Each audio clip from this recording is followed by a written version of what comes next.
Hello everyone from Ukraine, my name is Andriy Drozda, and today we will look at the map of hostilities in Ukraine. Let's analyze what is happening on the battlefield between Ukrainian and Russian forces by November 7th. We were going to start our analysis from the Kharkiv region and take a look what is happening exactly on the front line between the cities of Kupiansk, Svatove and Kreminna. Ukrainians are trying to establish its control on the road from Svatove to Kreminna. It's going right here from the north to the south, and it's a very important road in this area. So Ukrainian forces keep this road under fire control near the village Karmazinivka. It's right here. That's the closest point to the road from the Ukrainian positions right now. Yeah, it's on the southern side of this area, not far from Kreminna city. Exactly, we can measure the distance from Kreminna to Karmazinivka. It's like 30 kilometers straight. So Russians were attempting their counteroffensive here, a little bit to the south, near Makiivka village. And this counteroffensive was a failure, actually. They lost more than 500 soldiers there during last 5 days. Most of those soldiers that were killed here were underexperienced and had no proper training. They were exactly drafted in October during this massive mobilization campaign started by Putin. Usually, the life expectancy on the front line of those mobs, you know, here in Ukraine we call these drafted guys mobs or mobiks. So their life expectancy on the front line is about 2 weeks, and then they are usually killed or receive some heavy injuries and wounds. So Russians during the last week had some limited success here near Makiivka, near Novovodyanne and Ploshchanka villages, and they were stopped afterwards here and suffered heavy losses and casualties. Now Ukrainians try to take back all the initiative in this area, in this direction, and pushing on Kreminna town right here, and on Svatove in the north. That's the two main towns on the western part of Luhansk region, and Russians try to create a defensive line here from Svatove to Kreminna and keep their defense here for weeks.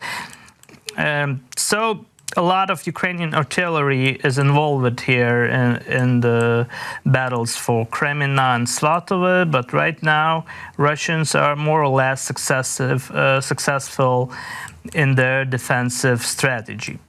So let's go to the south and take a look on the area near Lysychansk and Severodonetsk. The Russians' offensive continued here near Bilohorivka village on the southern bank of Siversk Donetsk river. We can see this river right here on the map. We're using a deep state project map, which is very precise and correct. So, and we have a timeline here. We can just move the time to the past and to the current days, to the current moment, and see how the Russians are trying to seize Bilohorivka. So they were attacking from the north in the end of October, and they had some limited success, but now they are stopped here.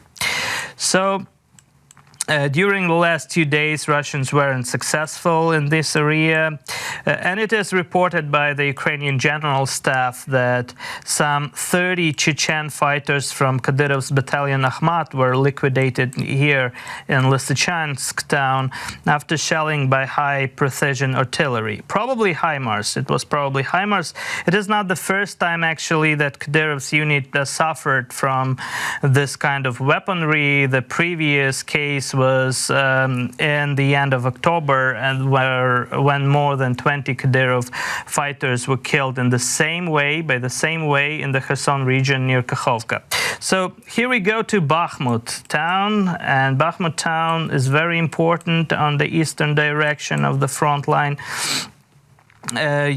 So the most heavy, probably, and brutal fightings happening right here now. Russians have lost actually thousands of its soldiers and even Wagner mercenaries in this area. Bakhmut defense goes for more than 3 months already, and incendiary ammunition is widely used by Russians here.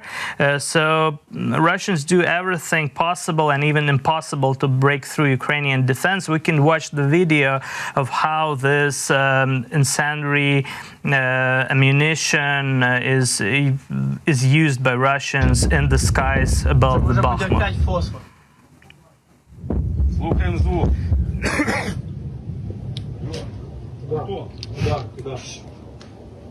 Сейчас, о, оно уже, все, началось. Опять фосфор.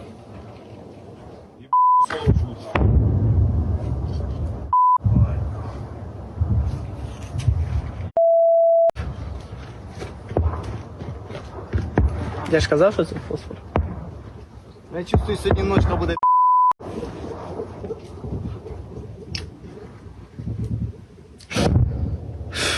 Стасик відосик. Да, Стасик? Да. Стасик, скинеш мені відео? Да. Well, this video was recorded from the Ukrainian defensive positions. Some best Ukrainian military units are involved into defense of Bakhmut, actually, such as 93rd Brigade, Holodny Yar, and many others. And Russians weren't successful for the last few weeks in their offensive attempts near Bakhmut, but they keep trying. Let's move to the Vuhledar town in the south of this front line near Donetsk, in the south of, not far from Donetsk. Vuhledar was a disaster, actually, for Russians in the last 3 or 4 days.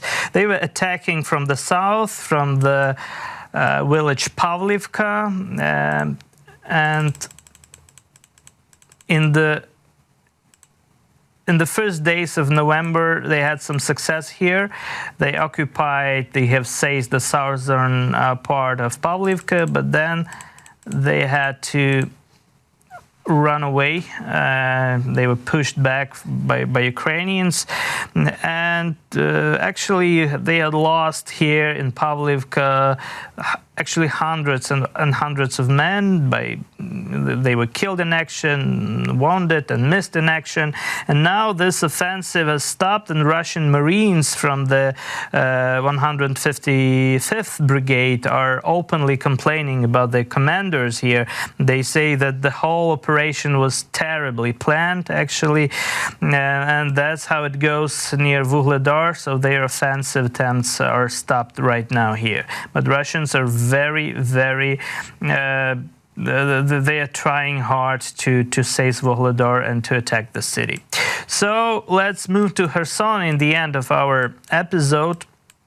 And nothing significant happened here for the last 3 or 4 days, but Russians have stopped to evacuate civilians from the right bank of Dnipro, and they sent a lot of mobilized newbies to the battlefield here, and then probably right now they are waiting for the battle to begin. They are waiting for Ukrainians' attack to start, and we will see how the things will go on here, how they will develop, but it looks like Russians are ready to run away from the right bank of the Dnipro, from this part of Kherson region, but still they are keeping they are seizing a pretty big chunk of territory here. So the November will be very significant for this region, and we will see how the things will go on here. So that's all the important we have to know about the war of Russia against Ukraine for today. See you tomorrow with our new episode, with our daily map overview. Thank you everyone for watching, and see you soon.